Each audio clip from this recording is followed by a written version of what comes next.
untuk uh, pembebasan biaya penempatan, kemarin kita sudah suarakan. Kalau Hong Kong mau menaikkan gaji para pekerja migran kita, satu, ya, gaji kita naikkan, yang pekerja rumah tangga, penata laksana, plus Hong Kong harus mengeluarkan aturan pembeda gaji antara yang X dan yang baru. Masa gaji yang X yang sudah lama kerja di Hong Kong, yang pengalamannya tidak perlu lagi diragukan, kok sama dengan yang baru? Itu kan nggak adil, saya katakan. Nah, kalau dia mau menaikkan gaji, tentu kita hitung ya, nanti PMI-nya merasa ini cukup nggak, besar nggak nih. Kalau dia mau menaikkan gaji, kemudian juga menaikkan gaji pembeda antara yang lama dan baru, mungkin kita bisa pertimbangkan tentang pembebasan biaya penempatan apakah berlaku atau tidak. Gitu. Nah, tapi terkait aturan itu, ya kan kita serahkan kemarin pemberi kerja, kemudian karena pemberi kerja waktu itu suasana COVID, mereka mengatakan, Pak, kalau ini Bapak paksakan sekarang, ini 2 tahun lalu ya, kan kita juga lagi COVID, ekonomi para pemberi kerja juga lagi ada masalah. Ya, ancamannya berarti yang dikhawatirkan tidak ada penempatan kan gitu kan. Nah, kalau tidak penempatan kan kasihan juga PMI. Oke, kita keluarkan keputusan yang menjadi exit strategi. Oke. Kalau kemarin di Perban 09 2020 kita serahkan kepada pemberi kerja, tapi karena situasi COVID mereka tidak mau menerima para pekerja karena ekonomi mereka belum pulih. Kalau itu terjadi maka tidak ada penempatan, maka akan mengancam ribuan bahkan puluhan ribu pekerja tidak bisa berangkat, termasuk ke Hong Kong, ke Taiwan, ke negara-negara Asia, ya misalnya. Oke, kita tarik dulu keputusan ini, tapi exit strateginya adalah biaya penempatan kembali kepada PMI, tapi Kepka 212 mengatur dirembes oleh pemberi kerja. Rembesnya kan bisa macam-macam, bisa setelah kontrak selesai dia rembes, ya, atau setelah tiba di Hong Kong misalnya, setelah ekonominya pulih dirembes oleh pemberi kerja. Tapi informasi terbaru nih, ya mudah-mudahan terkabul, Hong Kong mengarah kepada menyetujui, walaupun belum tertulis, belum ada pertemuan, mengarah kepada upaya untuk menyetujui tentang dorongan kita tentang kenaikan gaji, ya. Nah, berbagai kebijakan sebagai terobosan kita lakukan terus menerus, upaya tata kelola penempatan, pelindungan terus kita perkuat ya di lapangan, karena mimpi saya adalah seperti Pak Jokowi katakan, Mas, kalau pelepasan PMI itu coba seperti pelepasan kontingen Olimpiade, pelepasan kontingen SEA Games, kan sekarang perlakuannya begitu ya. Nah oke, sekarang masuk ke pertanyaan awal lah ya. Saya ini asli dari Bandung, Jawa Barat.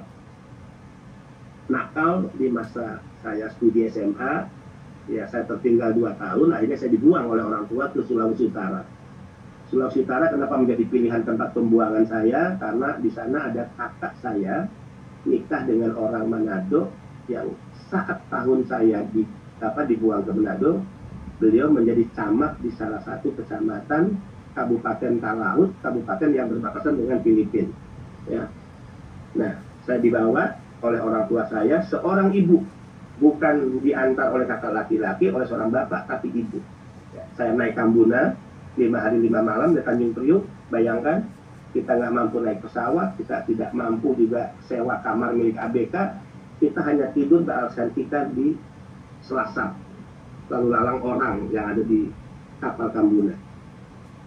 Kemudian saya ditampung 1 bulan di keluarga dari ipar atau dari kakak ipar saya. Kemudian saya dibawa lagi 1 hari 1 malam dengan kapal kayu ya. Waktu itu masih kapal kayu ke Talaut. Nah di Talaut ternyata ibu saya meninggalkan saya 1 bulan di sana. Alasan mau ke Manado, ternyata udah kembali ke Bandung ya. Dan ternyata saya dimasukkan ya, lanjutkan studi SMA kelas 2. Jadi saya lulusan SMA Lirung ya, Kabupaten Talaut, Sulawesi Utara. Setelah itu saya lulus, kemudian saya studi di Fisip Unsat ya, Universitas Samratulangi, Fakultas Ilmu Sosial, Ilmu Politik. Karena saat itu era Orde Baru, era perlawanan terhadap rezim totalitarian Soeharto, saya terlibat dalam aktivisme kampus ya, mengadvokasi kasus-kasus rakyat yang tertindas, yang digusur dari tanah-tanah miliknya, melawan pengusaha, melawan pemerintah, melawan tentara. Saat itu saya dikenal sebagai aktivis yang saat 98 saya bergabung di Jakarta ya. Dan aksi terakhir saya selain pendudukan MPR DPR yaitu mogok makan 5 hari di kantor YLBHI, 2 orang dengan Wahab Kalaohu ya, mahasiswa Unija, saya mewakili Unslat. Aksi mogok makan itu adalah aksi untuk lebih menekan tekanan internasional agar cepat melakukan tekanan ya turunnya Soeharto saat itu. Ya, hampir menjadi korban penculikan juga dari Grup Mawar waktu itu yang kita tahu persis telah menghilangkan puluhan aktivis dan bahkan ada 13 kawan-kawan kita yang hari ini mati, meninggal, diculik, yang kuburan dan jenazahnya tidak pernah ya diketahui juga oleh keluarganya. Reformasi ya 98 meletus, saya kembali ke Sulawesi Utara, saya dipercayakan menjadi calon anggota DPR provinsi dan alhamdulillah 3 periode berturut-turut saya menjadi anggota DPRD Provinsi Sulawesi Utara. Aneh juga ya, saya Islam, Muslim, minoritas di Sulawesi Utara, tidak punya marga ya, tapi saya diberikan kepercayaan oleh rakyat Sulawesi Utara yang mayoritas Kristiani untuk menjadi anggota DPR mereka. Ini testimoni saya, bagaimana masyarakat Kristiani sangat toleran, tidak pernah mempersoalkan seseorang agamanya apa, berasal dari mana, sukunya apa, warna kulitnya apa, bentuk matanya apa. Saya yang minoritas, pendatang, Islam, itu bisa diterima oleh mayoritas masyarakat Kristiani, diberikan kepercayaan sebagai anggota DPRD, ya, sekitar 3 periode. Terakhir, 2014, saya diberi kepercayaan sebagai anggota Senator Republik Indonesia dari Sulut, ya, dari Sulawesi Utara, dari masyarakat provinsi yang mayoritas Kristiani. Lagi-lagi, kepercayaan itu diberikan kepada saya.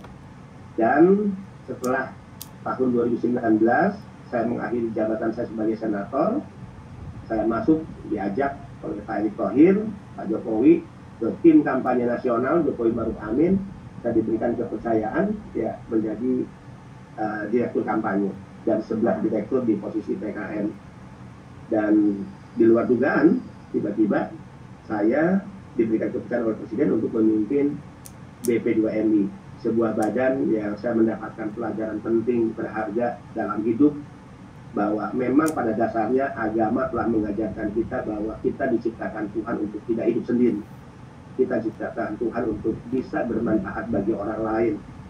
Dan ternyata problem yang sangat kompleks yang dihadapi oleh pekerja migran Indonesia, ya, yang dengan latar belakang yang berbeda, berasal dari daerah yang tidak sama, bertarung hidup di luar negeri dengan segala resiko yang mereka hadapi, ini semakin menguatkan komitmen saya. Komitmen dan rasa kemanusiaan yang sering saya katakan kepada internal, tidak cukup negara melahirkan peraturan dan kebijakan, tapi di atas itu akan selalu ada, dan itu paling penting, yaitu keberpihakan dan rasa kemanusiaan. Jika negara hanya memproduksi aturan, regulasi, tidak memiliki rasa kemanusiaan dan keberpihakan, maka akan jadi kering ya tugas-tugas negara yang diimplementasikan untuk rakyatnya, dan rakyat tidak akan mendapatkan manfaat. Nah, mungkin sekilas itu Mbak Yuni sebagai pengantar ya. Terima kasih banyak. Ya, dan pertama kali saya sangat senang sekali karena mungkin banyak sekali teman-teman kita, karena teman-teman kita itu sukanya satset ya Pak ya. Tapi saya sekali lagi karena kita belum kenal Bapak, kenapa saya mempertanyakan misi dan tujuan Bapak untuk hadir di Hong Kong sini. Bapak sudah berhasil nih tentang Taiwan. Targetnya itu Hong Kong apa Pak? Kan setelah dijelaskan semuanya nih. Karena saya sudah tidak bekerja di agent lagi, tapi perkembangannya masih sama aja Pak. Dimana saya dengarkan itu ada yang 3.200, ini berdasarkan data saya. Potongan 3.200 itu masih berlaku Bapak. Ya, ini yang pertama. Dan yang kedua, kalau masih di bawah standar 2.200 itu masih oke. Ya, tapi ini yang 3.000 Bapak. Saya sama Mas Sandro, karena saya pribadi punya grup overcharging Bapak. Jadi saya bisa memberikan data itu pada Bapak, dan jika Bapak bersedia saya bisa masukkan salah satu staf Bapak untuk menangani tentang overcharging. Oke. Nah, jadi ini yang pertama tentang overcharging. Dan yang kedua tentang kebijakan yang Bapak katakan tentang pinjaman itu, saya sebagai TKW Hongkong, bahkan beberapa curhatan itu kita tidak pernah mendengarkan ada yang punya pinjaman. Karena saya sebenarnya ada masalah Bapak, di mana satu orang sudah hamil 6 bulan itu bisa terbang ke sini karena terbelit ekonomi dan sudah melahirkan di Hong Kong. Kerja 3 bulan dan di Hong Kong melahirkan kemarin Bapak, 2 minggu yang lalu. Ini yang kedua. Yang ketiga, banyak sekali terjadi sakit biaya sendiri. Saya tahu dari pihak KJRI sudah menghubungi. Pada faktanya Yuli itu menanyakan uang pada saya, notabene saya bukan siapa-siapanya dia. Tapi karena agensi bilang tidak punya uang, majikan bilang tidak punya uang, dan saya punya uang donasi dari saudara-saudara, maka saya akan keluarkan dulu. Tapi saya tetap akan menuntut pada majikannya untuk mengembalikan pada saya. Karena ini saya pinjamkan karena saya ingin Yuli melakukan CT scan. Nah, dari kejadian-kejadian seperti ini, karena saya butuh tindakan Bapak. Kalau saya sama Mas Sandro, karena ya minim Bapak, karena saya bangga Bapak mau bergabung dengan kami. Kami juga senang nih. Kalau seperti ini, saya punya masalah ini dibawa kemana gitu loh. Ya, betul. Oke. Ada lagi yang disampaikan? Saya Mas jawab Sandro, dulu ya. ya. Pak Benny dulu, yang itu. Oke, ya. Undang-Undang 18/2017 30 ya ayat 2 sudah mengatur terkait ya, besaran cost structure ya, pembiayaan. Nah, saya ingin buka nih.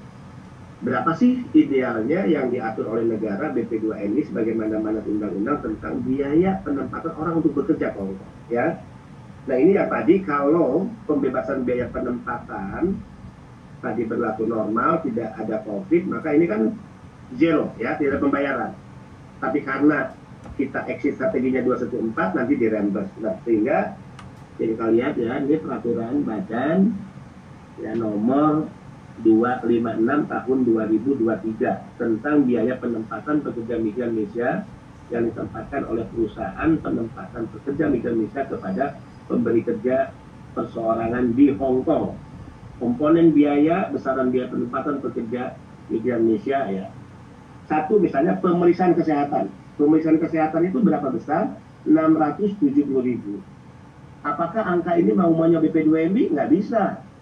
Berdasar keterangan di sini ada nih, berdasar ya Peraturan Menteri Kesehatan nomor 26 tahun 2015 ya. Jadi BP2MI itu diberi mandat undang-undang mengatur, tapi tidak boleh semaunya dia. Bahkan transaksi pembayarannya tidak ada sesen pun melalui BP2MI, nggak boleh. Misalnya kesehatan, ya bayar di sana, di medical check up ya. Medical check up-nya mana? Ya sesuai nama-nama rumah sakit yang sudah mendapatkan izin dari Menteri Kesehatan. Kedua, pemeriksaan psikologi, ya psikotes, 550.000. Berdasar apa? Berdasar ya surat dari Kepala Pusat Pengembangan Kompetensi Aparatur Sipil Negara Kementerian Kesehatan nomor sekian.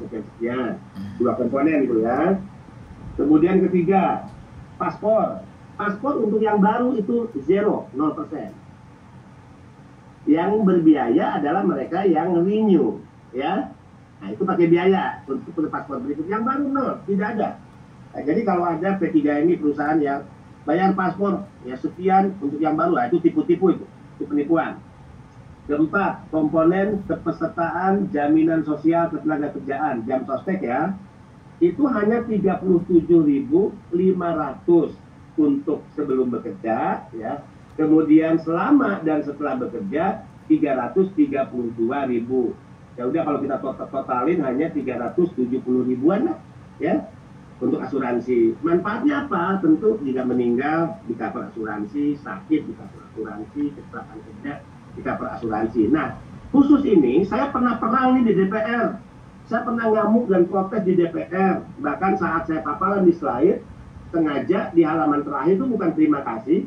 Saya cantumkan di situ BPJS-TK sama dengan dolim, jahat, dan curang. Bayangkan, ada nggak kepala negara, pimpinan lembaga negara, presentasi di DPR, kemudian halaman terakhir itu bukan terima kasih, sebagaimana lazimnya paparan, saya menutupnya dengan halaman slide BPJS sama dengan dolim, jahat, dan curang.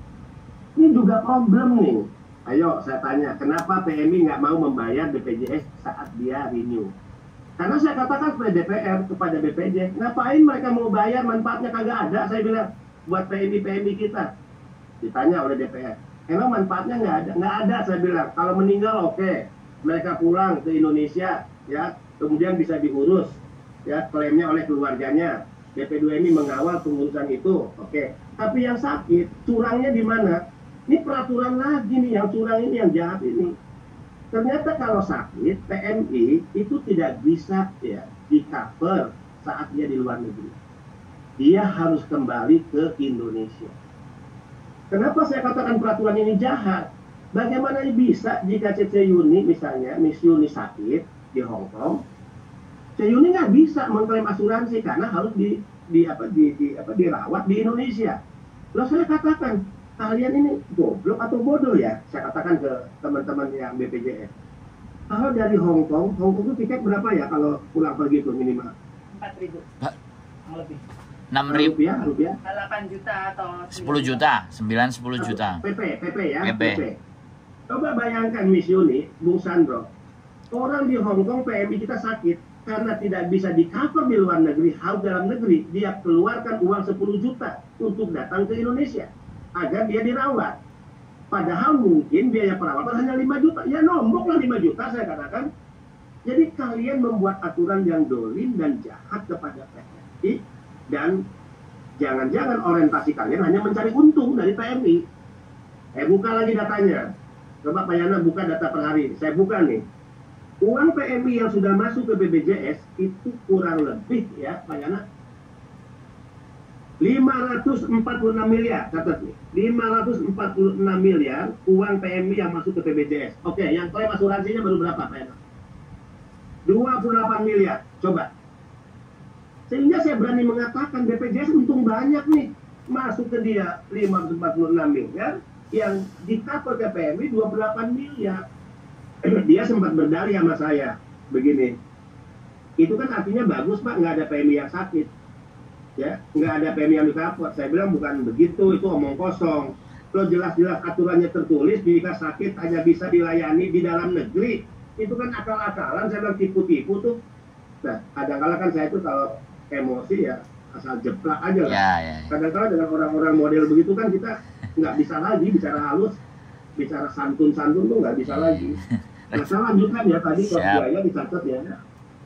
Bisa kerja untuk Hong Kong itu 230 ya Hong Kong dolar. Ini apakah BP2MI yang menentukan? Enggak, BP2MI berdasarkan ketentuan Immigration Department of the Hong Kong Special Administration Region. Jadi aturan mereka. Oke, 4 ya. 5. Kenal apa lagi? Transportasi dalam negeri. Pulau Jawa 500.000 ya dalam negeri.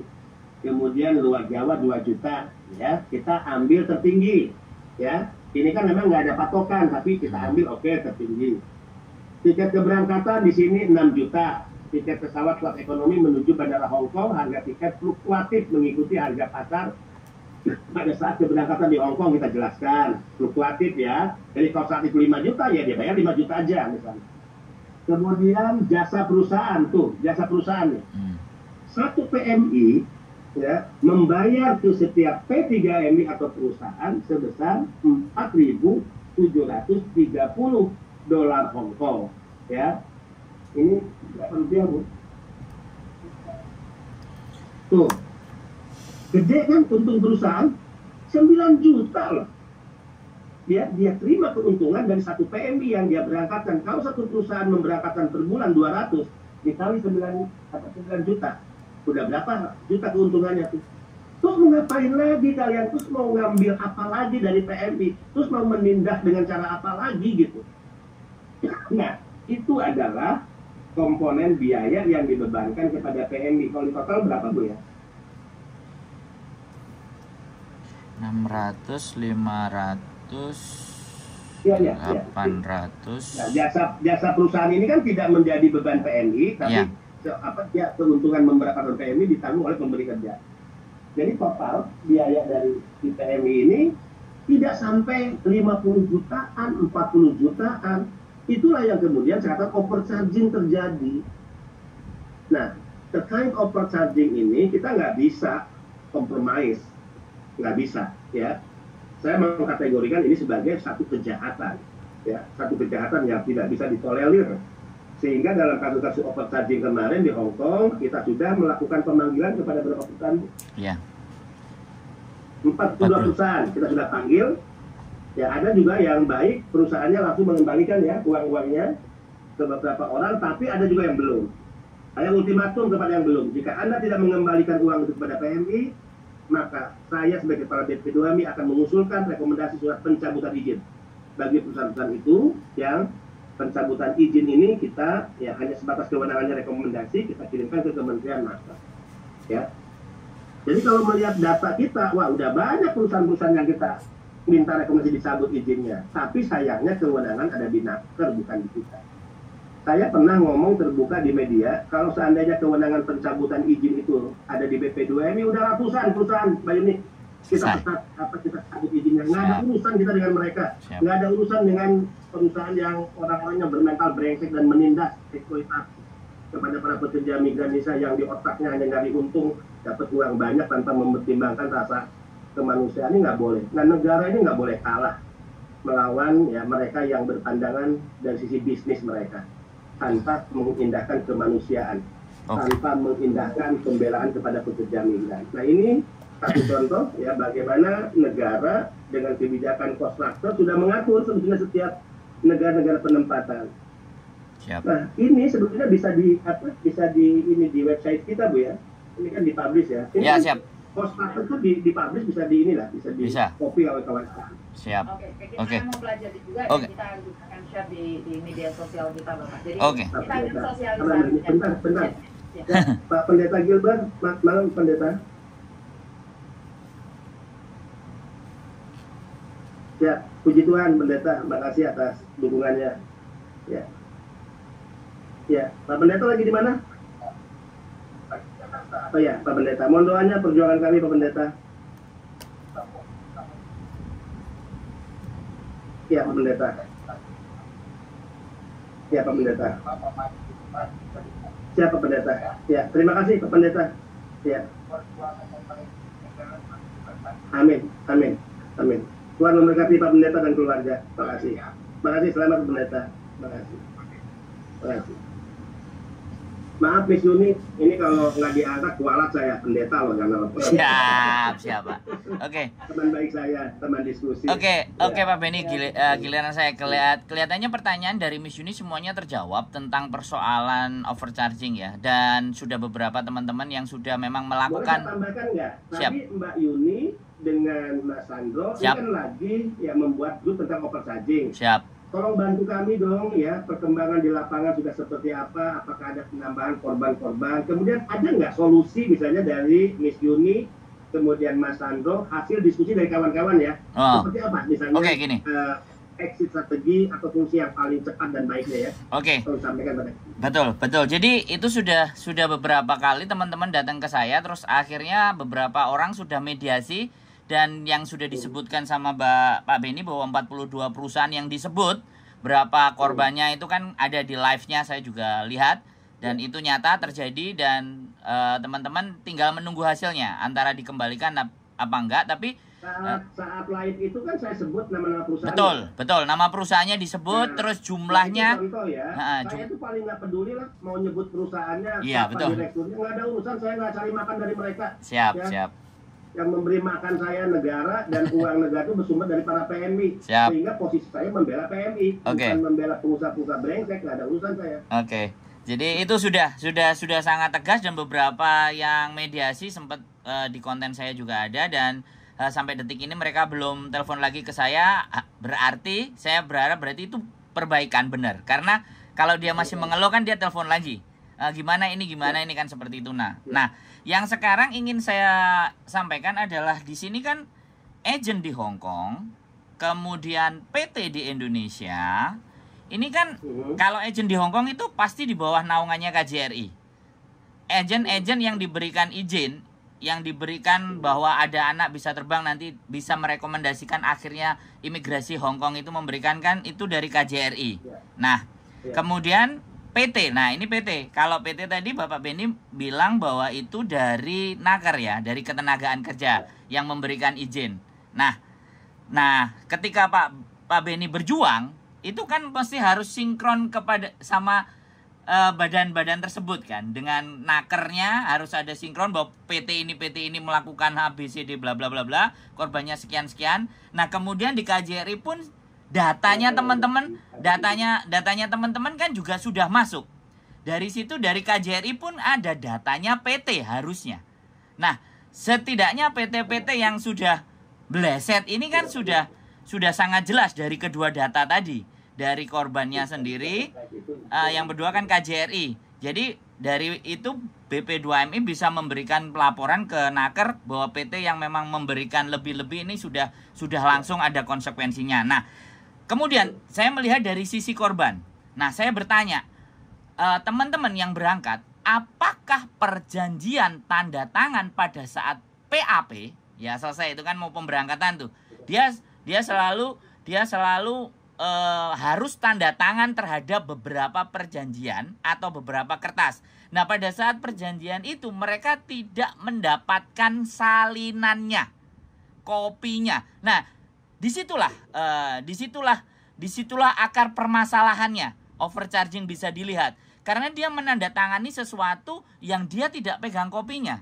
Makanya ketika kita mau nuntut perusahaan tersebut dengan peraturan yang sesuai dengan negara, karena tidak ada bukti yang keluar. Mereka tidak memegang itu, teman-teman. Karena kalau sampai mereka banyak cerita cincong-cincong kepada mereka, maka nasib mereka tidak jadi berangkat. Nah, ini persoalan. Sedangkan pada saat PAP, visa sudah turun, Pak Beni. Jadi di situ kami yang mau membuktikan, mau melawan secara hukum, secara personal ya, ibaratnya tidak melalui badan-badan atau stakeholder yang ada. Dengan pengacara pun kita melakukan, tetapi kalau tidak memegang bukti perjanjian itu, maka sama aja bohong. Nah, disinilah yang saya anggap bahwa PMI ini benar-benar mendatangani sesuatu yang tidak bisa dia pegang, one prestasi atau sesuatu yang diwajibkan. Nah, hebatnya lagi PT di Indonesia itu bekerja sama dengan badan peminjaman yang ada di Hong Kong. Jadi kontraknya itu tertulis atas nama si PMI, alamatnya di tempatnya majikan. Otomatis kalau mereka tidak membayar, surat tagihan datang ke majikan. Nah, di situ majikan yang akan berusaha, kamu ngapain begini-begini, kan saya sudah bayar ABCD bla bla bla bla. Nah, dianggapnya PMI-nya ini yang berhutang, bermasalah. Sedangkan orang-orang Hong Kong tidak tahu peraturan Indonesia yang biaya penempatan dan semuanya tadi sekitar ya 1.600 kalau normal. Ini prakteknya aja ya. Saya pikir undang-undang saya akan lebih ribet menyampaikannya. 1.600 dikali 6 itu sekitar 9.000 sekian lah, nggak sampai 10.000. Kalau itu teman-teman masih bisa bayar, tapi kalau melebihi dari angka tersebut otomatis melanggar peraturan. Nah, disitulah kami sangat kesulitan untuk bisa membuktikan, karena surat perjanjian yang tanda tangani teman-teman itu tidak sampai ke mereka. Jadi mereka itu melakukan hal di mana dia nggak ngerti perjanjian harus ini. Di situ panjang kali lebarnya ada beberapa lembar, dan setiap HP atau apapun, rekaman atau apapun yang ketika sudah masuk ke PT dan mau berangkat itu dilarang keras untuk teman-teman dapat. Dan satu tambahan lagi bahwa mereka dipaksa tanda tangan plus di video sama salah satu oknum PT. Nah, jadi, saya itu mendapatkan beberapa anak yang tidak membayar potongan, diancam video tersebut akan disebarkan dan menyatakan bahwa dia pinjam uang. Masih ada videonya, Pak. Nah. Jadi ini mungkin kita akan kumpulkan lagi banyak sekali video-video yang ditekankan oleh PT. Jadi PT itu mengambil video bahwa mereka punya utang, ya saya Yunia Darwati punya utang 19 juta pada PT AAA. Jadi itu sangat nyata sekali ya Bapak. Oke. Jadi itu yang pertama. Yang kedua berikutnya kan pada saat silakan minum Mbak, monggo. Jadi saya semangat sekali ini soalnya. Jadi yang kedua adalah pada saat kemudian mereka membayar ke PT karena tanda tangan tidak bisa, otomatis ketakutan mereka. Orang baru datang aja yang sudah lama itu masih sangat mungkin bisa break kontrak atau mentalnya bisa jatuh, bisa down, apalagi dia potongannya 6 bulan. Nah, yang pertama itu. Nah, yang kedua, PT kembali lagi, PT itu tidak berpromosi. Jadi PT itu menggunakan yang disebut sebagai PL atau bangsa kita paham lah, calo namanya. Nah, karena di dalam undang-undang negara kita bahwa menyita dokumen pribadi, KTP, KK, akte dan semuanya itu kan tidak diperbolehkan. Otomatis kalau PT sudah kena larangan itu kan artinya, nah, data dokumen tadi yang megang orang calo dan calo meminta bagian. Dari situlah mengembangnya potongan. Jadi dari PT memberikan ke calo tersebut ngembang dapat. Jadi PT-nya tidak, sampai detik ini saya yang hanya bisa melihat PT yang masih promosi ada di Indonesia itu ada beberapa yang di sosial media, tapi nggak semua. Yang paling gencar ya Parco Laut. Saya sebutkan juga di sini ya, karena memang mereka gencar promosi dan ada beberapa PT yang kebetulan pemiliknya ada di Hong Kong. Nah, dari situ Pak, makanya kami Parco Laut itu berbayar nggak? Zero cost. Jadi kalau jadi karena konsisten ya. Ya konsisten. Makanya saya sebut sering menyampaikan ke saya zero cost, dan tentu kalau PMI bisa memperkuat ya yang mereka sampaikan kepada kami ya berarti kami ya clear ya. Clear, siap. Jadi di situ makanya perjuangan kami terhenti hanya gara-gara tidak memegang bukti perjanjian yang ditandatangani teman-teman. Kalau Jadi benar nanti Parco Laut itu zero cost ya. Siap. Ya, kita BP2MI nggak akan ragu untuk ikut kampanye. Ya, betul. Pekerja udah berangkat lewat Parco Laut, di sana zero cost, nggak ada pinjaman, nggak ada potongan. Nggak salah kok kalau kita kampanye untuk hal yang faktanya baik kok. Siap. Itu Pak. Jadi itu yang pertama. Jadi yang berikutnya lagi yaitu tadi kita tidak bisa membuktikan karena tidak ada perjanjian, karena PT banyak sekali yang tersebar. Dan itu keluhan yang dirasakan sama teman-teman yang sejak zaman dahulu kala, overcharging itu selalu menjadi bahan yang luar biasa karena memang itu awalan masuk ya. Jadi seperti itu sih Pak. Kami jadi yang mungkin ya solusi yang ingin kami sampaikan adalah peraturan Indonesia itu kita translate ke dalam bahasa Inggris dan bisa diberikan kepada majikan setiap mau kontrak. Nah ini pastinya kan yang harus dikasih kan agent, untuk dikasihkan ke majikan, terlepas itu mau dibaca atau tidak. Peraturan dari negara kita kan seharusnya mereka juga tahu walaupun dia ada di negara sana bahwa ini peraturan ini sebenarnya buat CC-nya agar tidak dipalakin dengan pinjaman tadi yang belum kelar. Jadi di translate ke bahasa Kantonis dan majikan tahu bahwa mengambil mbak-mbak itu peraturan di Indonesia seperti ini. Nah itu kan kembali lagi tugasnya dari KJRI. Saya nggak ngerti nih di BP2MI dan KJRI ini fungsi koordinasinya saya tidak paham. Jadi seperti itu, tapi saya sangat terima kasih. Itu Pak Beni, bagaimana selanjutnya? Sudah. Oke, dari saya jawab satu persatu ya. Siap. Di sini Pak Sandro. Pertama, perjanjian kerja sebetulnya saat PMI ya diverifikasi dokumennya, salah satunya kan perjanjian kerja. Nah, bisa aja kan ini akal-akalan lah, dikasih dulu kepada si PMI ya untuk diverifikasi oleh BP2M, setelah itu diambil lagi kan. Siap. Oke, ini masukan yang baik nih ya. Nah, inilah yang saya anggap pentingnya kita sering komunikasi agar saya selalu katakan saya tidak akan hanya mau mendengar laporan bawahan saya. Ya, kita sudah cukup pengalaman 32 tahun lalu, birokrasi yes man, birokrasi yes boss, birokrasi yes man, birokrasi yes boss. Siap. Otentik original itu adalah lapangan. Yes. Lapangan itu berarti para pekerja migran. Nah ini saya baru tahu nih, ternyata banyak pekerja kita yang perjanjian kerjanya dia tidak pegang. Yes. Siap. Ada hal yang dimaksud dengan perjanjian kerja itu kan melibatkan kedua belah pihak. Betul. Maka kalau kedua belah pihak dua-dua harus memegang perjanjian kerja. Siap. Oke, ya. Kalau perlu jadi 3 rangkap nanti, ya. 1 rangkap ke BP2MI distorkan untuk itu masuk dalam sistem kita kan gitu. Siap. Sekali-kali kan kita bisa buka nih filenya, kan gitu ya. Siap. Oke, filenya apa? Jangan-jangan si PMI hilang. Jangan-jangan yang dipegang PMI udah dihilangin. Siap. Kalau akal bulus kan bisa terjadi oleh sindikat saya. Siap. Kalau perlu kita usulin 3 nanti. Nah ini akan kita usulkan kepada Naker. Ya. Tapi kalau Naker tidak mengirim surat untuk meminta dalam perjanjian kerja dibuat 3 rangkap, ya udah surat BP2MI akan meluncur kepada setiap P3MI, ya, kepada perusahaan. Nggak dilarang kok oleh undang-undang untuk kita mengirimkan surat meminta perjanjian kerja sampai 3, ya. Betul. Jadi kalau tidak dilarang ya bisa kan gitu. Siap. Nah video ini kadang-kala akal-akalan nih. Ini kan untuk sandera sebetulnya. Yes. Ya, saya juga akan minta tidak perlu ada rekaman-rekaman video yang kita udah tahu kok ini akal bulus kok, ya, seolah-olah si PMI-nya ikhlas meminjam, kan gitu ya. Ya. Dan ini video menjadi alat agar jika ada gugatan hukum, Betul. ternyata bisa mematahkan gugatan hukum, kan gitu ya. Betul. Ini penting nih. Oke, kita akan coba kirimkan surat. Poin keduanya adalah tidak ada video-videoan si PMI dalam hal dia peminjaman. Karena kalau dia meminjamkan uang kepada PMI, apalagi menggunakan lembaga keuangan asing, itu juga salah. Nah, Negara sudah menyiapkan pinjaman kok. Ya, nah ini. KTA BNI 40 juta plafonnya, KUR PMI 100 juta plafonnya. Bung Sandro tahu nggak, KUR PMI sekarang itu bunganya 6%. Yes.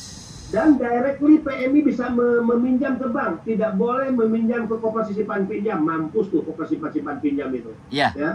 Betul. Nah, dulu kan ada koperasi simpan pinjam di jalur tengah, PMI-nya nggak boleh jumping ke bank, dipotong oleh KSP, hanya KSP pinjam ke bank, dia bunganya 6%, tapi ketika KSP meminjamkan kepada PMI, bunganya menjadi 38-40%, kan gitu. Nah, kita rombak tuh aturan-aturan yang dulu menindas itu. Pertama, dari 25 juta naik dari 100 juta plafonnya sekarang. Kedua, sistem channeling linkage kita bumi hanguskan, PMI bisa minjam directly. Ketiga, sekarang tidak ada agunan. Tidak boleh lagi ada agunan, dan tidak boleh keluarga dan PMI dianggap sebagai avalis, penjamin. Nggak ada. Penjaminnya negara, penjaminnya BP2MI. Ya. Kalau bank merasa seseorang belum menyelesaikan pembayaran, kredit, tidak disiplin, lo berurusan sama gua, sama BP2MI, lo nggak boleh ngancam-ngancam si PMI, gitu. Lo nggak boleh turun-turun membeli, ya. Saya tidak begitu memahami. Bisa diulangi sekali lagi maksudnya? Nah, perubahan besar KUR PMI di masa lalu dan sekarang adalah dulu plafon pinjaman dulu hanya 25 juta, sekarang 100 juta. Kedua, dulu PMI menjadi avalis dan keluarganya, penjamin. Ya. Sekarang nggak ada, penjaminnya BP2MI. Saya sering ngomong ke pihak bank, kalau ada PMI berutang lo anggap belum bayar 1-2 bulan, kemudian lo mau turunkan debt collector, kemudian lo minta mau nyita barang milik keluarga, lo berhadapan sama gua. Penjaminnya gua. Mereka tidak boleh lo intimidasi, lo kirimkan debt collector, lo sita barang-barang milik keluarga, nggak boleh. Jaminannya negara, tidak urusan saya itu, kan gitu ya. Kemudian ketiga, dulu ada sistem channeling dan linkage, di mana PMI nggak bisa langsung ke bank, dipotong jalurnya oleh koperasi simpan pinjam. Sekarang PMI langsung ke bank, tidak boleh lagi ada koperasi simpan pinjam. Nggak boleh. Nah, koperasi simpan pinjam kan dulu akal-akalan P3MI. Jadi P3MI ini ngurus penempatan, dia membentuk koperasi untuk minjam ke bank. Nah, banyak tuh seperti itu. Ya. Nah, ini nggak boleh lagi ya. Nah, ini perubahan-perubahan besarnya yang kita lakukan pada hari ini. Kalau mereka masih menggunakan praktek meminjam ke lembaga keuangan, memang KUR ini kan tidak disenangi oleh P3MI kebanyakan. Ya, tidak disenangi karena keuntungan mereka hilang, keuntungan mereka berkurang. Tapi jika mereka memaksakan menindas PMI dengan menggunakan lembaga keuangan asing, ya sudah laporin ke kita semua. Laporin ke kita semua. Dan pasti itu adalah awal terjadinya overcharging. Sudah dipastikan terjadi overcharging. Ya, meminjam uang ke lembaga keuangan asing pasti bunganya sangat tinggi. Jadi tolong dilaporkan ke kita. Kemudian penyitaan dokumen nggak boleh. Laporkan ke kami perusahaan-perusahaan mana yang melakukan penyitaan dokumen kepada para pekerja migran Indonesia. Ya. Jadi jargon sikat sindikat termasuk kita sikat yang begini-begini. Mantap. Nggak ada urusan kita, nggak ada beban. Kita jargon nih. Sikat sindikat. Oke? Ya, sikat sindikat. Jadi kita punya jargon di mana ada. Wah, mantap. Saya mau itu jaketnya. Seragam resmi kita begini, jargonnya sikat sindikat. Wah. Ayo kita Hongkong gimana, Bro? Ya, itu jargon kita, BP2MI. Ya. Oke. Siap. Jadi ini sepertinya bukan hanya omong doang ya Bapak ya. Dan sepertinya sudah terbukti di Taiwan. Kita nunggu Hongkong pelaksanaannya secara nyata di Hongkong. Ya kita kan tidak mau dibanding-bandingkan Bapak. Jadi kita akan membuktikan saja omongan Bapak dan kita tunggu. Seperti apa tadi ada beberapa orang yang melaporkan pada saya bahwa uangnya dikembalikan. Saya tetap percaya dan tidak, dan saya akan mencari bukti-bukti yang lain bahwa kerja nyata Karena sekali lagi nih, berapa ratus ribu pekerja, tidak semuanya bisa kita tampung, Bapak. Jadi saya memahami kelemahan ini dan kenapa kehadiran saya dan Sandro ini sebenarnya untuk mempublikasikan, jangan takut speak up. Yes. Ya. Takut speak up. Jadi apapun, ya resiko terberat konsekuensinya pada diri sendiri. Tapi jangan takut. Kalau kita takut, besok mereka akan mengancam teman-teman yang berikutnya. Jadi kalau memang tidak mampu, lupakan. Tapi kalau kalian berani, ya seperti yang Bapak katakan, sikat sindikat. Wah. Sekali dengan kata tersebut. luar biasa. Tambahan info ya, tambahan info dalam 3 tahun kepemimpinan saya ini sudah 129 perusahaan yang dicabut izinnya. Ya. Oke. Mantap. Tahun 2020 126 perusahaan. Tahun 2021 karena situasi Covid tidak penempatan ya. Kemudian tahun 2022 1 P3MI, 1 perusahaan, dan 2023 2 P3MI. Nah, kalau laporan-laporan overcharging tadi masuk, mereka tidak mengembalikan uang, berarti usulan dan rekomendasi pencabutan izin untuk tahun 2023 ya, mudah-mudahan dikabulkan oleh Naker, pasti akan bertambah angkanya untuk P3MI yang akan dicabut izinnya. Iya, ini terbukti Pak. Ada di lapangan pun ada beberapa yang memang sekarang proses agak sedikit lebih sulit dan potongan semakin turun. Jadi yang ada di lapangan itu sekarang memotong 2.300 saja itu masih berpikir. Jadi 2.000. Nah, ini perkembangan yang luar biasa. Ini benar. Ini yang terbaru ya. Ya, ini yang disampaikan sama Pak Benny benar ini. Nah, karena kan kita di bawah. Kita kan di bawah nih. Jadi kan kita dengerin curhatan mereka nih. Kita sangat di bawah benar apa yang mereka rasakan, apa yang mereka keluhkan. Nah, 2.300 itu udah maksimal mereka mengeluarkan. Jadi yang lebih tinggi lagi sudah tidak ada, apalagi setelah kemarin habis live. Nah, cuman permasalahan berikutnya adalah ini Pak. Nah, itu tadi saya anggap bahwa sudah sangat luar biasa perkembangan untuk overcharging. Sudah ada perbaikan. Nah, yang berikutnya ini yang lebih banyak lagi persoalan adalah teman-teman itu datanya banyak yang berbeda. Nah, di sini. Nah, terkadang kita ketika dikeluhkan di Indonesia cari uang susah, jualan pentol sehari kalau nggak hujan dapat 50.000, kalau hujan cuma dapat 10.000, 12.000. Kalau kita dari bawah terus dikeluhin kayak gitu itu kan kadang-kadang berpikir kan Pak, bahwa apa yang bisa tak perbuat gitu loh. Melihat mereka pingin proses karena dulu mantan ex Hongkong tapi berjuang kembali lagi ternyata tidak bisa bertahan lagi terus kepingin balik lagi. Nah, data mereka tidak sama, ada tahun yang dituakan, tanggal dituakan. Nah, mau tidak mau PT juga pasti berpikir keras untuk bisa memberangkatkan teman-teman. PT-nya, jadi PT kalau memberangkatkan pastinya ada sesuatu hal ke Disnaker. Bagaimana lobby-lobbynya PT? Tolong dong, ini dicoba begini dan begitu, tolong. Supaya ini diloloskan dan akhirnya mereka berangkat. Nah, itu kan pasti tambahan biaya lagi. Tapi setidaknya tidak terlalu besar ketika sudah ada platform dari BP2MI bahwa 1.600 dikali 6. Nah, oke lah, naik menjadi 2.000 atau 2.300 maksimal teman-teman masih bisa terima di angka tersebut. Tapi ketika sudah 2.500, 600 sampai 3.000 itu kan sudah keterlaluan sekali. Nah, masalah-masalah teman-teman yang berbeda data ini ya sekali lagi tidak semua. Jadi mungkin dari jumlah PMI itu tidak lebih dari sekitar 20 sampai 30%-nya datanya tidak sama. Dan supaya mereka masih bisa menghidupi keluarganya dengan bekerja lagi ke luar negeri, kira-kira solusinya bagaimana dan seperti apa menurut Bapak? Karena saya rasa berapapun yang datang ke Hongkong ini, uangnya pastinya dikirim ke Indonesia 95% buat keluarganya. Jadi ini kan benar-benar perekonomian Indonesia itu juga dari sini juga ada gitu. Kontribusinya ke negara itu bukan nggak ada gitu Pak. Maksud saya jadi perbedaan data. Sebentar Mas Andro, sebenarnya Bapak tahu tidak dengan data ganda yang kami maksudkan sebelum Bapak menjelaskan lebih detail lagi? Nggak data di Indonesia saja, nggak data di Indonesia saja. Yang kita karena maksudnya data ganda yang ada di Indonesia. Bagaimanapun data ganda yang ada di Indonesia di Hongkong itu tidak ada bedanya loh.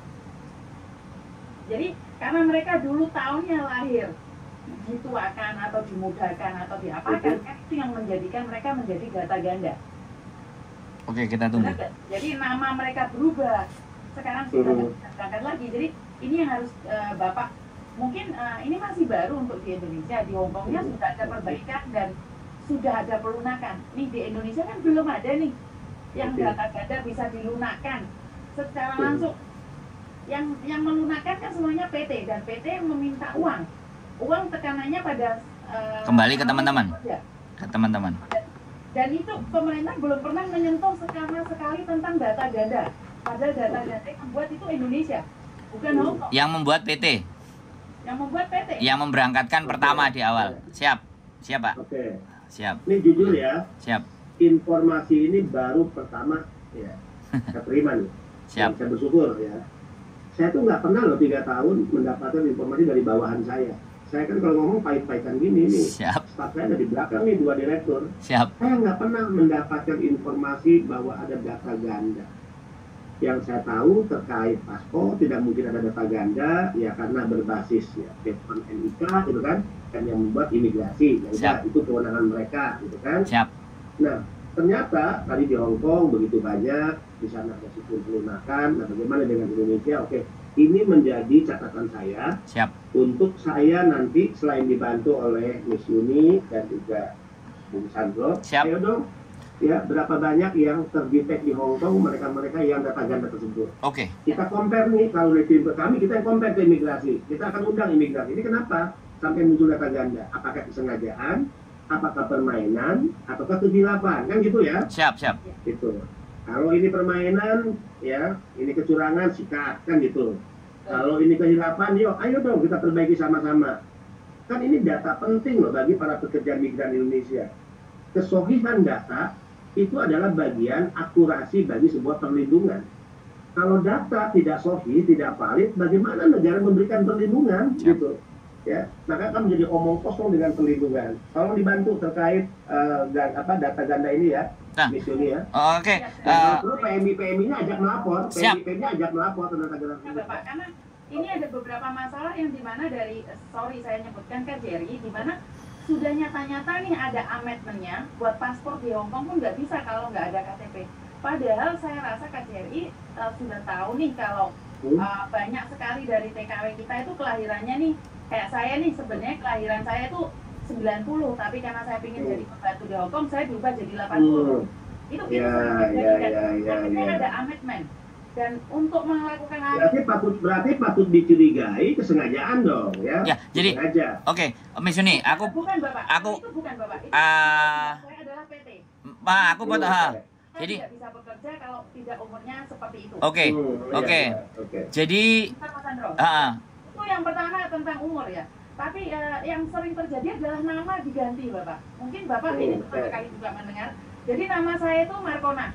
Nama saya itu Markona dulunya, karena saya datang ke Hong Kong pada tahun 2002. Saya di interminit bekerja di Hong Kong cuma 6 bulan. Saya pulang ke Indonesia, akhirnya saya masuk PT lagi. Saya diganti atas nama Yuni. Oke. Dan datang lagi ke Hong Kong, otomatis sidik sari saya ini akan diketahui oleh pihak Hong Kong. Dan di tahun 2020, Hong Kong melakukan pembenahan, di mana semua orang yang punya data ganda itu dipanggil. Di awal tahun 2000 itu sempat tersebar berita di penjara. Tapi di awal 2021 itu disidang cuma didenda 1.000. Tapi disidang oleh otoritas setempat ya. Betul Bapak, saya ada dokumennya. Sikap KJRI atas masalah ini seperti apa? Jangan. Kita nggak bisa jawab itu, Pak. Yang menjawab mereka yang ada di sana, Pak.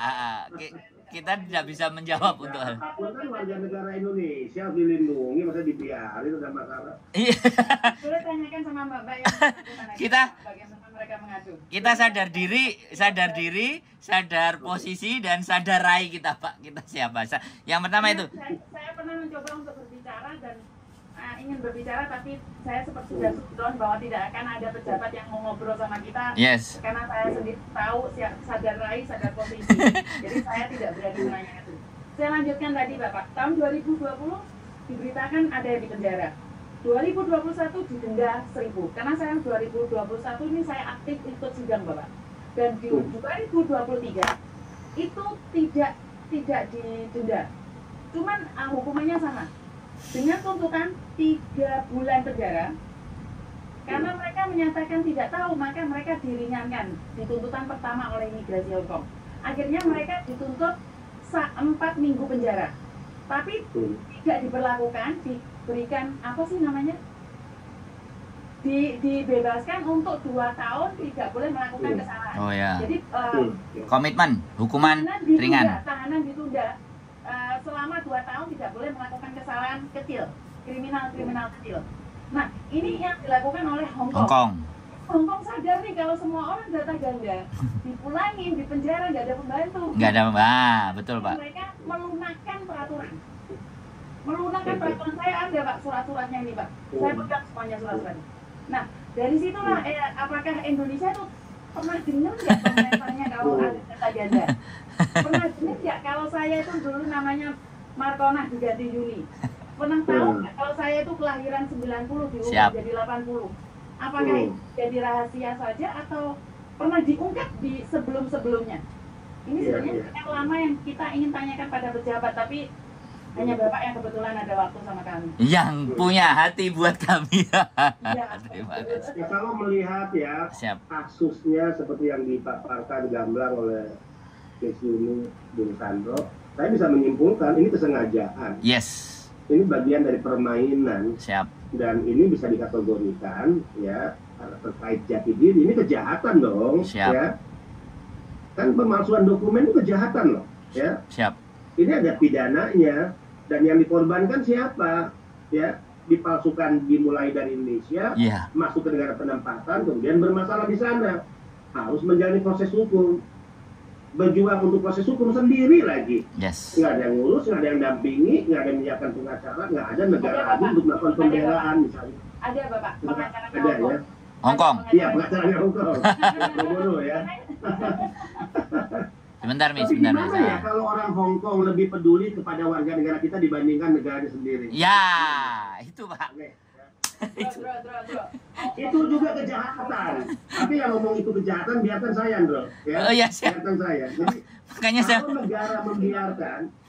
kalau negara membiarkan anak bangsanya diadili di negara lain tanpa hadir negara pembelaan, itu adalah kejahatan. Dia yang ngomong ini saya, jangan Miss Yuni, jangan jangan Bung Sandro. Siap. Itu kejahatan negara. Siap.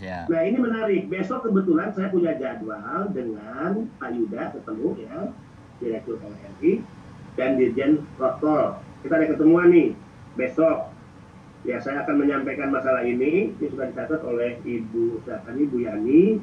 Besok pertemuannya jam 15.30 di jadwal saya. Ya, jam 1 saya melepas 150 pekerja migran G2G ya sampai jam 3, jam 15.30 saya pertemuan dengan Dirjen Protokol dan Pak Yuda, termasuk membahas kita mampu mencegah hari ini di bandara 141 yang akan berangkat dengan menggunakan pesawat Garuda charter. Perintah saya tadi Kepala Balai Serang, cegah, nggak ada urusan dengan Garuda, saya bilang pasti Garudanya nggak tahu tuh bahwa yang akan diberangkatkan adalah pekerja yang diberangkatkan secara ilegal. Cegat, saya bilang. Ada informasi, Pak, orang kaya, konglomerat. Saya bilang, jangankan konglomerat, orang kaya, setan siapapun, nggak ada urusan dengan aku. Saya bilang, kita nggak makan hidup dari para konglomerat, ya. Kita makan hidup dari ibu bapak kita.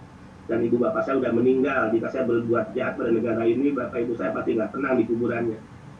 Nah, besok saya ingin sampaikan ke Pak Yuda, kita ini kan udah berapa kali nih jaga ke Kamboja misalnya. Tapi jangan-jangan mereka diberangkatkan lagi, terus gimana nih? Ayo deh menghadap presiden lagi sama Ibu Menlu. Itu tadi saya guyonin Pak Yuda. Ayo, yang kita lawan ini orang-orang besar, orang kaya, masa negara ini kalah sama bajingan-bajingan itu? Saya bilang, enggak lah. Nah, besok kita ketemu, saya sampaikan juga ya masalah ini ya. Siap, terima kasih gitu. Bapak. Oke, ada yang lainnya? Saya rasa itu, Miss. Sementara karena Bapak mulai tadi sudah ada di jalan dan kita sudah 1 jam lebih, Bapak. Saya sangat appreciate sekali, saya pribadi, karena ini pertama kali dalam sejarah hidup saya di mana seorang pejabat mau meluangkan waktu yang katanya cuma sebentar saja dan ternyata mau menjelaskan sampai bilang sikat sindikat. Ini jargon yang kita tidak pernah dapatkan ya, Ndro ya. Siap. Harus dapat dong. Hari ini kita ada. Seragam kita. Oke, kita bisa ambil itu seragamnya, Ndro. Jadi kita bisa bareng-bareng. Coba kalau ketik di Google ya, kalau ketik di Google sikat sindikat yang keluar BP2MI loh, bukan Mabes Polri, bukan penegak hukum yang lain, bukan BP2MI. Mantap, terima kasih. Mantap ini. Jadi kami merasa bangga. Mungkin untuk saat ini kami masih belum merasakan secara langsung kehadiran Bapak, tapi saya yakin dan percaya saat Bapak hadir memberikan kekuatan pada kami, dan kami memiliki rasa percaya diri bahwa di belakang kami itu ada seorang Bapak yang sanggup dan siap berperang bersama kami, Yes. menghadapi sindikat-sindikat yang sengaja menjatuhkan nama kami, menjatuhkan nama Bapak juga, menjatuhkan harkat dan martabat kami. Yes. Jadi kami merasa sekarang ini pede di jalan. Kalau ada orang macam-macam sama kita, sikat sindikat. Siap. Sindikat, jangan takut. Sindikat, Ya. Bro. Siap. Jadi, Kalau ada masalah di lapangan, viralkan. Viral is justice. wah, siap Pak, siap. Kasih mampu mereka. Oke, cukup. Sementara waktu seperti itu Bapak. Dan Nanti saya mungkin ini, Boleh. ini dan juga Mas Andro. Boleh, Pak. Mudah-mudahan kunjungan saya ke Hong Kong jadi Siap. bantu kami nanti ya. Kami akan ada satu pertemuan dengan para agensi di sana. Wah, ini keren ini Pak. Dan udah ada nih beberapa P3MI yang mau, Pak kami ikut dong pertemuan. Enggak, saya bilang pertemuan itu enggak mau saya ada satu P3MI pun. Kalau perwakilan PMI yang hadir, jadi segitiga nih, saya mewakili BP2MI, lembaga negara, agensi di sana, atau asosiasinya, plus perwakilan PMI, oke, jadi segitiga nih. Siap. Tanpa agensi Indonesia. Siap. Ya, tanpa agensi Pak, Indonesia. tapi kok saya sudah ada bocoran nih, ada beberapa agen nanyain saya, emangnya Juni mau ketemu sama Labor Indonesia? Saya tanya loh. Nggak tahu. Siapa yang- Ya. Oh, sudah bocoran. Soalnya kalau agensi Indonesia ikut ke sana, jangan-jangan si asosiasi agensi di sana udah diberikan masukan harus ngomong ini, ngomong itu. Iya. Betul Pak. Oke. Siap. Kemudian yang Ah. kedua, Bapak memang benar-benar orang lapangan ya Pak ya? Sebenarnya. Bapak memang Iya. orang lapangan. Nah, pertemuan dengan PMI-nya itu di mana, Miss Yuni, kita ingin lakukan di mana pertemuan sama PMI-nya. Tadi kan sama agensi, pasti di ruangan ya, dengan asosiasi. Tapi saya nggak mau pertemuan itu mengundang kecurigaan, saya nggak mau. Hidup ini saya sering sampaikan kepada jajaran. Hidup ini jangan kita habiskan hanya untuk mengklarifikasi isu rumor kita. Hidup kita untuk kerja. Siap. Nah, jangan beri ruang orang untuk curiga, saya katakan. Nah, pertemuan kita dengan agensi di sana, saya ingin ada pihak lain yang hadir, dan bukan P3MI Indonesia, tapi pimpinan atau tokoh-tokoh PMI di Hong Kong. Bisa. Yang harus hadir mendengarkan dan terlibat langsung dalam Bisa. pertemuan. Nah, untuk pertemuan dengan PMI-nya di mana tuh baiknya? Di sini. Saya sama Mas Andro sempat berbicara bahwa kita akan mengadakan di Victoria Hari Minggu pastinya ya. Pasti. Hari Minggu ya. Victoria Park. Jadi di tempat umum Bapak kita akan menyediakan tenda dan juga Podium. tempatnya, dan saya sempat berkomunikasi dengan Mas Andro bahwa Bapak itu tidak mau memandang rendah TKW, makanya siapapun, PMI, maka dari itu kita akan duduk sama, mungkin Bapak ada Iya. di panggung, tapi mbak-mbaknya itu ada di kursi, jadi saya Panggung pun saya paling nggak suka panggung tinggi. Panggung itu enggak, paling enggak, tinggi kita enggak. 40 cm, 30 Iya. cm aja. Iya, 30 segitu. cm aja panggungnya. kita nggak tinggi. Iya. Segitu Pak, segitu Pak. Jengkal. Ya, segini. Jengkal aja yang membedakan, kita kelihatan aja. Jadi karena kita akan lebih terlihat, bukan karena kita ingin tertinggi, tapi kita akan Betul. lebih terlihat. Jadi Kalau panggung tinggi itu untuk raja, Ya. zaman kerajaan. iya. Jadi kita juga akan menanyakan sewa kursinya seperti apa dan bagaimana. Kita Oke, dibantu lagi ya. berkoordinasi Bapak. Jadi memang tujuan kita dari awal adalah apa ya? Mensosialisasikan yang Bapak canangkan. Ya. Jadi, kalau kita nggak paham apa yang Bapak canangkan, bagaimana kita tahu nih? Oke. BBM apa, P3 Ya. apa, ini apa, ini apa, kita nggak tahu. Karena Ya, sekali betul. lagi masyarakat kita yang di luar negeri itu bukan lulusan yang tinggi Bapak, ada yang cuma lulusan SD atau Boleh sewa LED nggak di sana? LED Bisa. bisa nggak ada tempat? Ada. LED-nya mungkin tingginya 4 meter, kemudian panjangnya 8 meter, atau lah itu. Bisa. Bentar Miss Yuni, aku tak ngomong dulu. Jadi Pak Benny boleh meminta kira-kira hal apa yang dibutuhkan di sana, yang kira-kira Oke. untuk menjelaskan. Kita dikasih rundown dan segala sesuatunya. Nanti coba kita akan adaptasikan ruangan atau kita adaptasikan Victoria Park-nya seperti apa. Kalau sewa kan di Hong Kong semuanya memang ada. Cuman kembali lagi nanti setelah kita temukan sesuai dengan spek yang diinginkan dari Bapak. Nah, kita satu ya, untuk panggung kedepannya cukuplah 4 meter panjangnya ya. Siap. Katakan 10 meter. Ya. Kemudian kebutuhan LED berarti sesuai dengan panjang panggung kan? Siap. Kalau nggak 10 ya 8 lah panjangnya ya. Nah, karena selain sosialisasi ya tentu karena ini hal yang 1 tahun pun belum tentu, ya saya ingin mempersembahkan jika ada hiburan lah untuk para PMI selain sosialisasi ya. Siap. Yang paling penting. Nah, kalau saya ingin nggak pakai kursi, kita melantai aja duduk, lagi itu kan panggungnya juga hanya 20 cm tapi jengkal tingginya tuh dari rumput atau dari tanah ya gitu ya. Kita duduk aja bareng-bareng rame-rame gitu. Kan di sana juga nggak lagi musim hujan kan? Oh, kalau musim hujan ya hujan Pak, kalau panas sampai pingsan Pak. Iya, kalau hujan makanya kita berpikirnya pagi-pagi dong acaranya ya, rame-rameannya. Bisa pagi. Terlalu pagi. Makanya kita lagi usahain sore atau pagi Bapak. Jadi itu nah, itu kalau alat musik siapa untuk nyanyi-nyanyinya para PMI? Ada Bapak. Tim sip. ada penyanyinya, penarinya, jogetnya sudah ada. Oke, siap. Komunitas YouTuber punya musik Oyeh, live streaming musik Oyeh. Nanti kita bisa nanti nyanyi Bapak mau nyanyi kita iringi juga bisa Pak, nggak ada masalah itu. Nah, ini saya perkenalkan nanti kontak personnya dengan Bu Yani.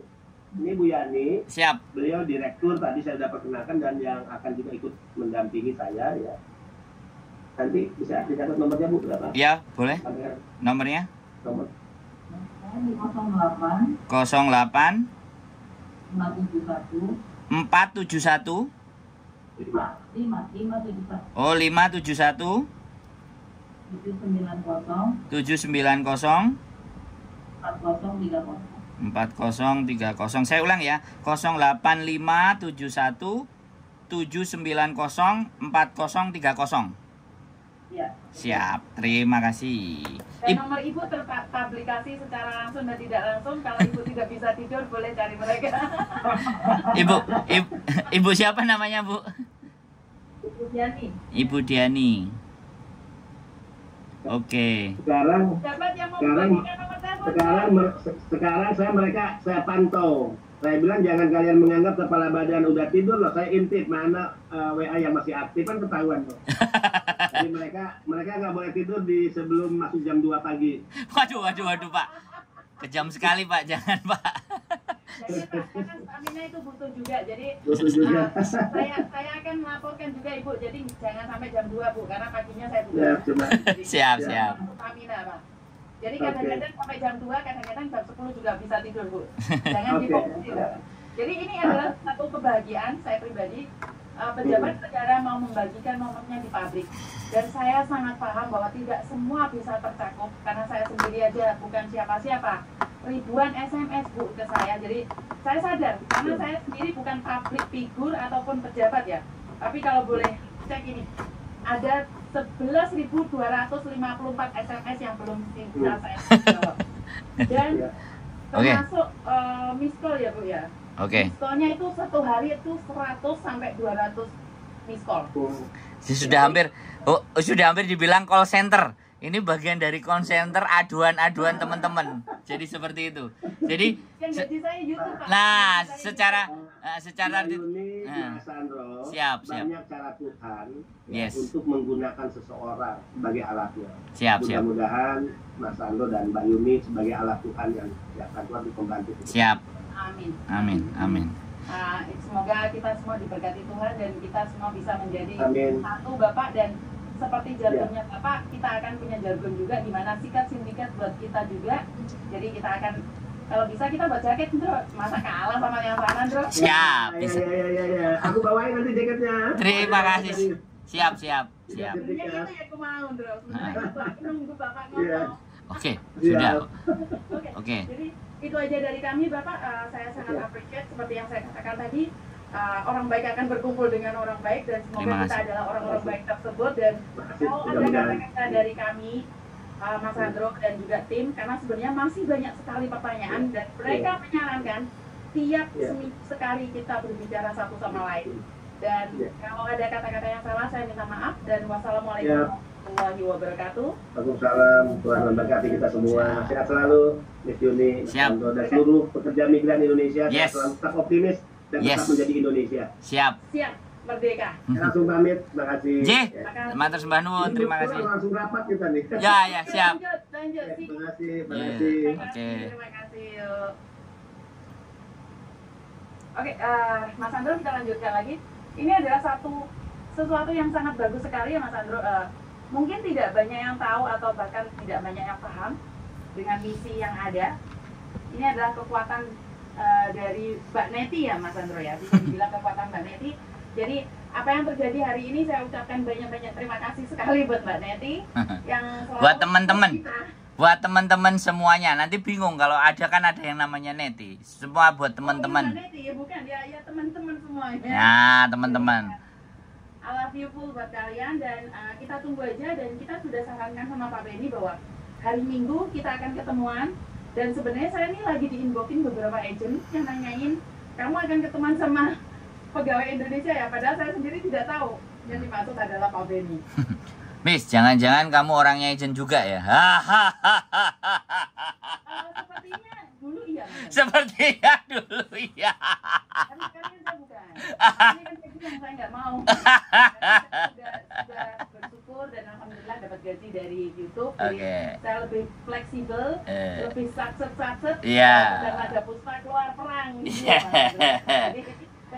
ada yang bisa melakukan sesuatu. Dan terima kasih buat teman-teman yang selalu berpesan, hati-hati Miss Yuni ntar dideportasi. Lanjut. Jadi saya mungkin tidak kalau dideportasi karena saya permanen di sini. Tapi kalau saya dilabrak sama Pak Tony mungkin itu yang membuat saya takut sebenarnya. Kalau bapak negara saya adalah suami saya, itu melarang, itu yang jadi masalah. Jadi buat teman-teman, itu aja dari kami berdua, kurang lebihnya kami minta maaf, dan wassalamualaikum warahmatullahi wabarakatuh. Berkat Tuhan mengalir atas hidup kita semua, semoga semua makhluk hidup bahagia, dan terima kasih, bye-bye.